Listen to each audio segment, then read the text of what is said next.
అపోస్తుల కార్యాలు 17వ అధ్యాయము 26. అపోస్తుల కార్యములు 17వ అధ్యాయం 26. మరియు యావత్ భూమి మీద కాపురముండుటకు ఆయన ఒకని నుండి ఒకే తండ్రి ఒకని నుండి ఆదాము తర్వాత ఆయన ప్రక్కటెముకలో తీసిన ఒకే తల్లి నుండి, ఆయన భార్య నుండి, ఆ తల్లి నుండి వచ్చినటువంటి DNA నుండి వచ్చిన ఈ మూలకం, ఒకే తల్లిలో నుంచి వచ్చిన మూలకం. ఇప్పుడు చెప్పండి, నువ్వెవరో? మాల. నువ్వు మాదిగా. నువ్వెవరు? నువ్వు రెడ్డి.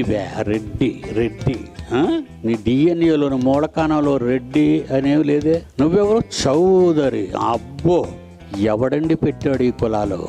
శాస్త్రం తెలిసిన తరువాత ఈ కులాలనేవి తీసినంత వరకు ఈ భారతదేశం బాగుపడదండి. ఇక్కడ నుంచి క్లీన్ చేయాలి. ఇప్పుడు అలా క్లీన్ చేయాలి అంటే ఏదో ఒక మహాసామ్రాజ్యం రావాలి పాలించటానికి.